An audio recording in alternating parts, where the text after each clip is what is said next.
Today, you're going to hear a woman's perspective on saving seeds and storytelling for survival. Women have been responsible for reconstituting and revitalizing societies that have been perhaps doomed if it had not been for their ability to save seeds and to tell stories. And that is what we're here to do today, because it's not just reproduction which has allowed society and civilization to continue, but it's actually the very seeds that have been saved for replanting to grow food, and the stories that have been told about our ancestry, our tribal history, our faith, our practices, which has kept us alive. I'd like to introduce you to our panelists. These are extraordinary women of depth and substance, each one a trailblazer and a leader in her own field. These are women also of diverse ethnic, religious, racial, and cultural background. And I'd like to introduce them now to you. Audrey Kitagawa, Doctor of Jurisprudence of Japanese ancestry, is the president and founder of the International Academy for Multicultural Cooperation and president of the Light of Awareness International Spiritual Family. She has been listed in Who's Who of American Law, Who's Who of American Women, Who's Who in America, in the World, and Prominent People of Hawaii. Welcome, Audrey. Next, I'd like to introduce to you Yolanda Nava, author of 2 highly acclaimed inspirational books, It's All in the Frijoles and Through the Dark. She is a civil rights and media pioneer, an Emmy Award-winning broadcast journalist, a cultural bridge builder, and the founder of the very first TV station in the US owned and operated by Mexican-American women. Next, Dr. Anita Sanchez of Noir and Aztec and Mexican-American heritage. She is a consultant, trainer for corporations, education, and global nonprofits. Author of international award-winning book, The 4 Sacred Gifts, Indigenous Wisdom for Modern Times. She bridges Indigenous wisdom and science for business and societal renewal. Born in the Caribbean, Dr. Claire Nelson, named by Forbes as one of the top 50 female futurists in the world, is the award-winning author of Smart Futures for a Flourishing World, and an advocate for enhancing the role of the interfaith community through her ministry at the Tacoma Metaphysical Chapel in Maryland. How do we engage men to be our partners in this endeavor?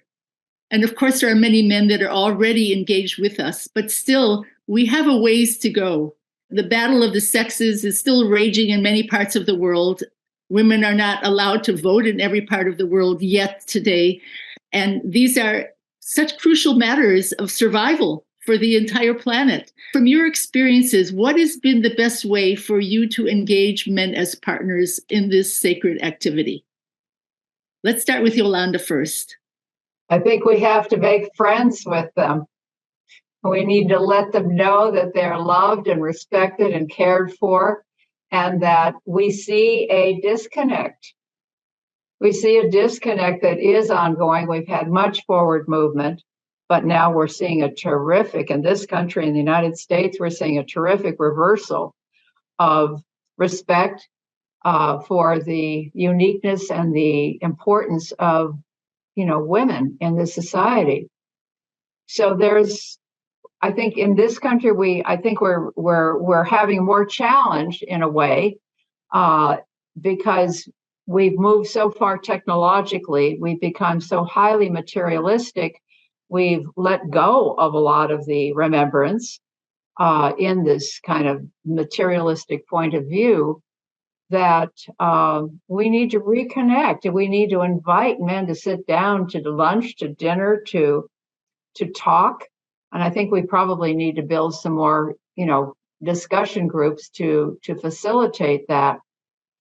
We can have conversations. I've had some lovely conversations with total strangers, probably more easily than with people that I know.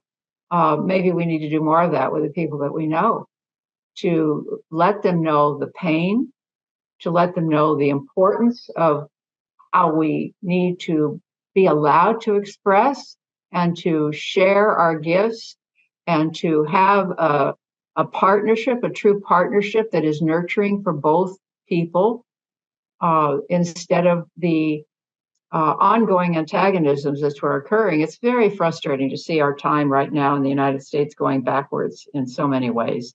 And that this collegiality, this friendship, which is the vital part of any kind of relationship, respect, again, it's these qualities that we need to bring back to the table to integrate into our lives, because we can't move forward without practicing them, without the, and without the tenderness, without the mildness, without the kindness, without the compassion that is so vital to human relations. So we need to talk to each other more, and we need to pray with and for each other more. We can get there. And if we see that this is the goal, if we set the intention, we can accomplish that, because we're constantly co-creating, where the thoughts are things. What we pay attention to is what we get. And so it's important to focus and set the intention. We're going to change this, and we're going to have true partnership and true appreciation, one for the other, in our society, in our laws, and in our world. Claire, how do we best engage men as our partners? What's your secret? I have, certainly, because I grew up in engineering, I've always had a very good relationship with some men. And I've been looking at that because I grew up with an absent father. So I would say, some emotional issues around male authority and male control. My mother told me at 12, when I was confronted by an elder in the Jamaican community for what he considered was my awful behavior, but not apologizing. She tells me a story of myself at 12 terrorizing this gentleman who was very much to be feared. And the incentive was that his son had basically teased me because I stuttered. And so I basically, at 12, dropped a Jamaican bad word in the chat.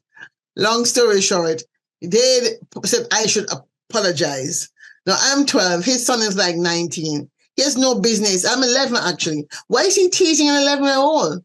So I said, I'm not apologizing, but I did say I'm sorry. I said, I'm sorry, but I'm not, I apologize, but I'm not sorry. So I was living with this gentleman. My mother comes back home from Wales. She was studying, and I'm now being brought on the carpet for all the infractions in her absence. My mother said, I stood up, in Jamaican women, African women, sit with their hands on your kimbo, right? And I put my hands on my hips and I planted my feet. And I opened my eye and my steam. I said, no man must boss me. he said, even he went like, all right, I hear you, calm down, so I really went off. And I tell that story because it's interesting that today in my 2 nonprofits, I have so many men around me who really, I think, when I look at what it is about a relationship, these men in particular are excellent fathers and excellent fathers of daughters. I don't know if I went seeking them out to fill a gap in my own life, but we have a relationship where with them I feel nurtured. I really feel with those particular groups of men, I can have open conversations about the other men who have disrespected me in public, said things about me behind my back to destroy my ministry. I consider my nonprofit work in the Caribbean community, in the Futures community, my ministry, right? I don't have a church because I've decided to put my time there in the secular space, but I operate from that mindset. And I feel if I was to think about how do I actually institutionalize this process, perhaps, I would then say, you know what, let me call these men first who are already in my space, already in a position of trust, already who think of me as somebody who's worth listening to, or already support me, and ask them to bring a friend, right? And then create this circle where we can then talk about some of the issues, whether it's the environment issue, whether it's the leadership, who should lead, when to step back, how to co-partner, the way you can co-parent, all of these things. But I think I would start intentionally with the men who are already around me, who respect me. And I have found that most of those men that are around me and treat me that way are the fathers of daughters. So as I said, I don't know if I've picked them because I'm looking for something, but in my experience, those are the people I would start with. And one last thing very quickly, I had the opportunity to have a conversation with a rabbi talking about reproductive rights. And that was so that was a very unusual thing. Here it is, a rabbi talking to Christian women about reproductive rights. But we had a wonderful conversation. And it's because he already is comfortable in his masculinity and his space. But we had this conversation there too. How do we bring more men to the table? So I think it will take some intention. And perhaps what I have learned from being married is that sometimes we as women have to go first. It's just not in the nature of some men. They just can't. So we have to surrender, in a sense, in order to open the space. So I've learned how to surrender my fierceness to some extent, especially with my husband. If I want to bring him to the table, I have to surrender and become softer so he doesn't have his antagonistic thing up, so I can get to the other end of what I'm trying to get to. And I think in this, our emotional intelligence as women, really we can use that to convene these spaces, allow the men to feel heard, because they're feeling also put upon. They don't have the upper room, or their testosterone has nowhere to go in this new world. So we have to find a way to give them room to also emerge into better versions of themselves as the world continues to change. Yes, Audrey, please share with us, how do we best engage men as our partners in this noble adventure? Well, thank you so much, Ruth, for that question. Now, just as men need us, the women need men too. And it is the bringing together of the seeming pair of opposites that actually are the co-creative principles of life. So the qualities of women being caregivers, tending the hearth of home, where the heart is, must also be magnified for men, because fundamentally all people, whether men or women, need love and to be loved. And, to really feel the depth of their meaning and purpose in life, and which is love. And frankly, God is love.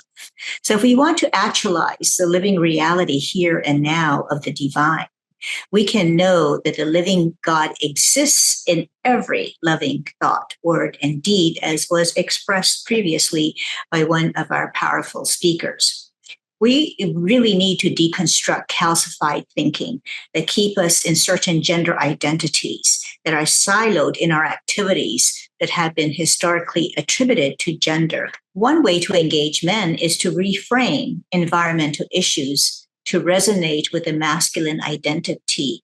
And this is exemplified by an article on the website Sustainable Brands, How Framing Sustainability as Strength Can Help Win Male Audiences. But a larger issue that we must address is this concept about caring.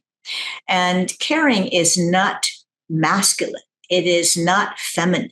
It is the important principle of being able to sustain our lives because we care about each other. So values like caring actually transcend gender. And certain characteristics like caring and compassion are associated with femininity, but it isn't acceptable to keep these qualities that are so important for the generative life force to be, skewed in preferential treatment or identification with any one gender. It is important for both genders. And it's desirable that men and women foster these important virtues.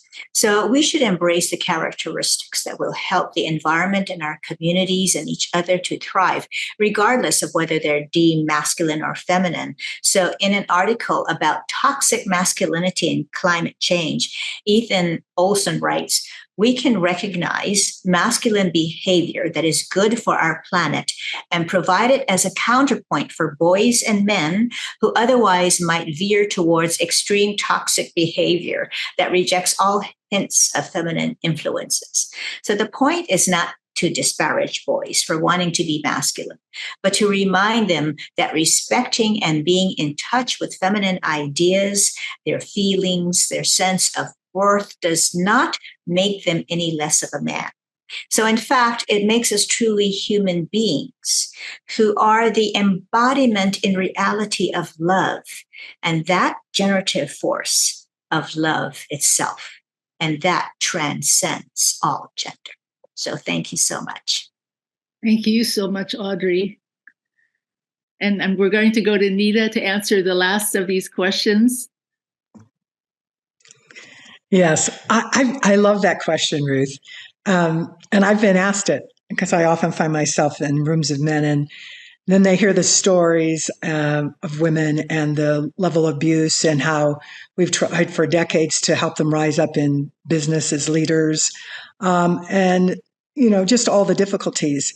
And then they'll ask, well, we've heard so much, it's kind of overwhelming. What is it that you want us to do? And there isn't one answer, right? We're much more complex than that. But one of the things that came through to me, and I feel like it just came right up through the Mother Earth, and I have found men spend some time with that. I said, well, do what is yours to do. You just need to check in. So whether it's whatever it is that's guiding you, you get involved, whatever what that is. But first and foremost, to make this change, I'd like you to look within yourself, get help from someone you trust, or make someone that you trust, but look within yourself and find a space for all that is feminine within yourself. All that we have now classified as female, as feminine, the collaboration, the caring, oh my gosh, the four-letter word love, forgiveness, cooperation, even joy and happiness. That's more familial. That's the thought. Find the place that you can embrace that, because until you can embrace that, and it's not just arrive, but just keep working it, you will find you'll be able to be in relationship with all the members of the human community. And I don't just mean that as man and woman, because we have that continuum has gone much, much larger. In our understanding, just like the plant world that has all different kinds of identifications, not just he and she, but all of them, they and them, now all of that when you find that, then you will. And some of them have really struggled with that and began to working and listening. And I found that it has really made a difference. So it's hard to care about something that you can't find within yourself. You'll only go so far.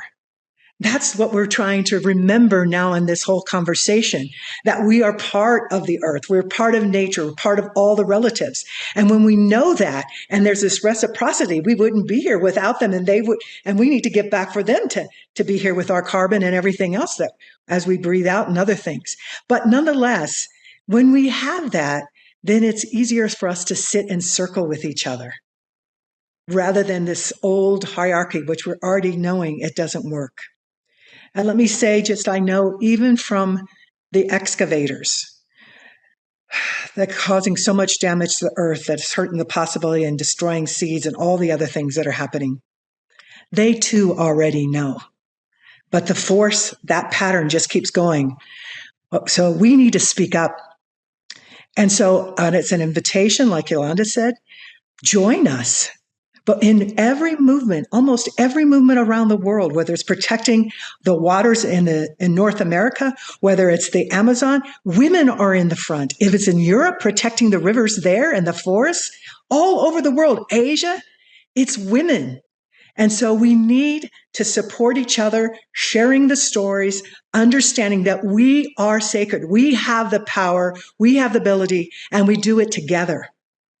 That allows us to be heard in a different way. So I'm grateful for all the movements that have occurred. I'm grateful for the coming together of movements rather than having to create a new one. And that's why I get involved with things that already exist, because, oh my gosh, Pachamama Alliance or Pioneers or World Parliament of Religions. I mean, all of these different, this is like, we just need to put our voice out there and have that courage. So men, you are part of the two-leggeds. I want you to honor the masculine that's inside of me, and I want to honor the feminine inside of you. Because again, this separation that we make makes no sense. And what we can do when we get the resolution, even before we have the ability to co-create, to be part of nature, to co-create, be part of the businesses and organizations we create, the communities, the religious groups, the spiritual groups, all of that, the possibilities are endless. And that's what Mother Earth and the cosmos is calling out to us now. to remember who we are in this one hoop of life. So welcome, men. Welcome the masculine, the divine masculine, the divine feminine. We need all of that. Thank you so much for such an enlightening, joyful, inspiring time with all of you. And I want to now turn to the audience who will be watching and listening to these words of wisdom. And I want to ask the audience, what stories will you be telling? What seeds are you going to save to sustain civilization and to keep humanity alive and thriving? Thank you so much for coming today. And I hope this will generate many conversations around the globe, and especially in partnership, men and women in partnership. Thank you. God bless you.